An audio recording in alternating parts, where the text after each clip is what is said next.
Hello and welcome to my YouTube channel. I'm Seba Smiley and I thought I'd start off with this simple card design that I adapted, but I have copied it from someone.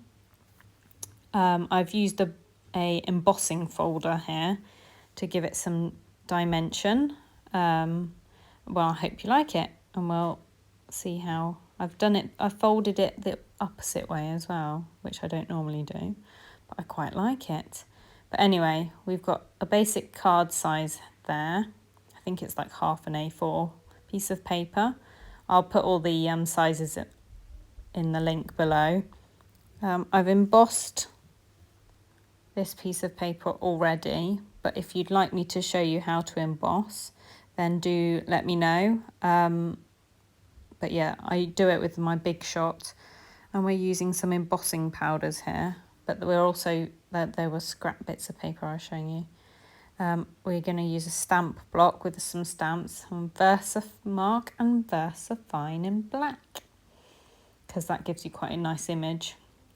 We've got a die. You can use any die. It doesn't have to be happy birthday. Obviously, I'm making a happy birthday card.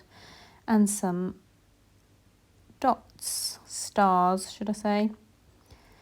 We'll get going.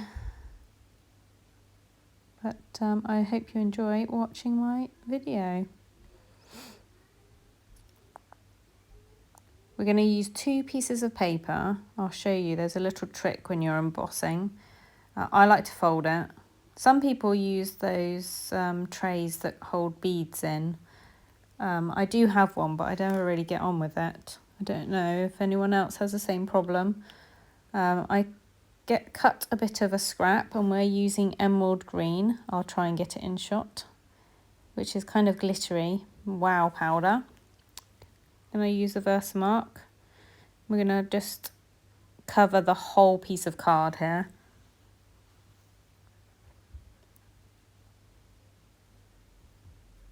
And then you'll get rid of that card because you've got Versamark on it. That's not on the card. And then we're going to shake the pot off the card and then gradually cover the card over, if that makes sense. You can obviously see what I'm doing. I do like this colour. It seemed to emboss really well. I'm going to use this tool to hold it because your fingers will get quite hot if you hold it, especially with a small bit of card. But yeah, it reminds me, this bit of tool does remind me of something in science. I'm not sure why. Probably making a electric current. Now, the reason I folded it is now I can then pour it back into the pot, which I do off screen, so I'm sorry about that. But you get the gist that I'm pouring it back into the pot. Now, make sure you put the lid on because you do not want to blow with the heat tool all the glitter, because you do get glitter generally around on your mat. But here's the heat gun. It sounds like a hairdryer, but it's slightly hotter than a hairdryer. So I won't let you, I speed this up, so I don't let you watch me heating up a piece of card. But it does look lovely. You won't be able to see it. It kind of melts away and then sets. So what you want to do is go from underneath, so the glitter, I always forget to say this at the start, so you don't want to put the heat tool like you saw on the top because the glitter will go everywhere. So once you've set it, you can then set it on top. But don't touch the metal bit until it's cooled down. So that's why I'm now gluing down the card to the card base.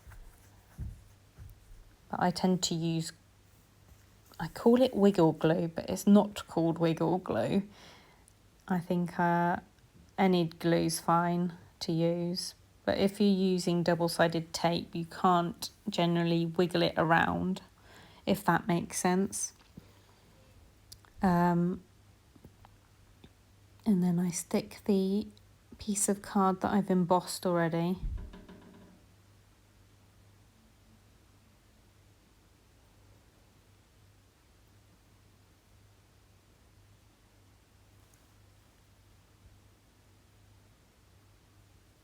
But I've tried to do it in, I've tried not to speed it up too much, so then you can see that it's real time and it won't take you an awfully long time to make. So if you've got to make a card quickly, then at least you know it's going to take you probably about 15 minutes to make, once you've decided what dies you want to use and that. So here I'm using the Tim Holtz Sidekick to cut this little die out, which is quite a nice one because I've got a big shop, but I've got this one, and this one I tend to take to crop or retreats that I go to for scrapbooking. But yeah, I also do scrapbooking pages, so if you'd like me to do some of those, I'll happily make some scrapbooking pages. Ones that are quick and easy as well. I've got 2 children and they're quite small still, 2 and 6. But yeah, so I like to do retreats. Means I get a whole weekend of scrapbooking, which it's a rarity. It's very rare that I get that time.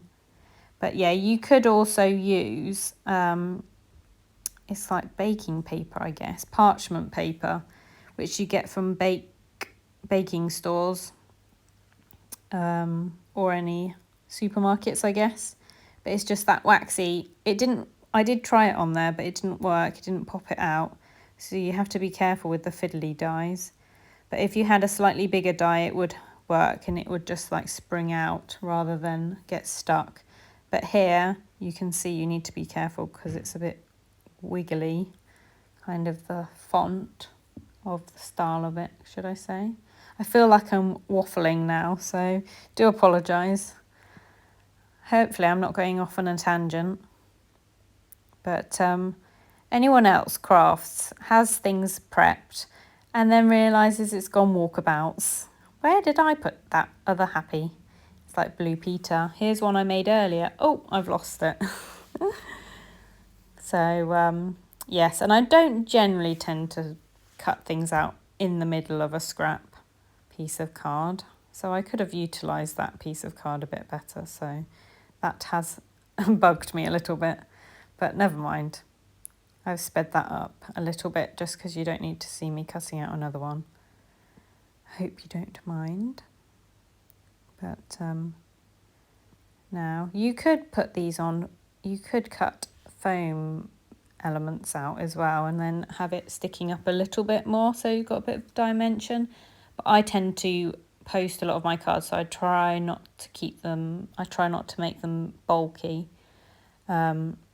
But here I'm using Versafine in black, and I tend to, with the clear stamps, huff on it, blow out some hot air onto the stamp, and it just makes it stamp a bit clearer.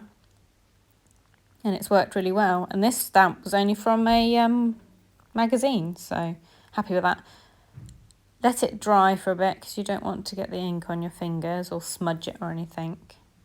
But here I'm putting some glue on the happies. I'm really pleased with how it's turned out. And that reminds me, I do need to send a card. The whole reason I was making this card. I now have 2 of them. I've got a few birthdays coming up, so I like to have a little box full of cards. Don't know if anyone else is the same. There was a point where I didn't have any cards, which isn't like me. That did actually happen a year after I had Joseph, so I ended up running out of cards but not having time to make them, having a 1-year-old at the time. Now I'm sticking this on and trying not to touch the ink just in case it's still drying, but Versafine's quite good at drying quickly. You can always set it with the heat gun if you want. But we're nearly finished. I'm going to put some stars on. Here's me trying to decide which colour to go for, should I say. I think I'll go for blue in the end. But I will also show you the die that I used and the embossing folder that I use in a moment once I've decided. For some reason, I seem to stick the stars in a similar place to the first card. Not that I planned it like that, but I obviously like to stick one near the birthday bit.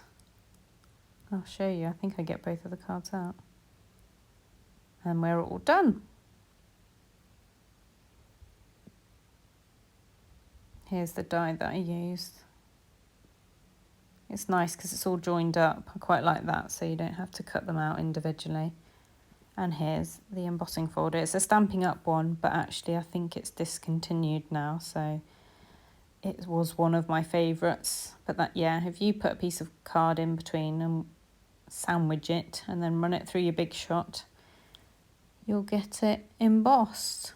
And it depends on which way you want to have it, embossed or debossed. I've personally got it so the image is embossed, if that makes sense. I'm not sure that does in my head, but here's my card.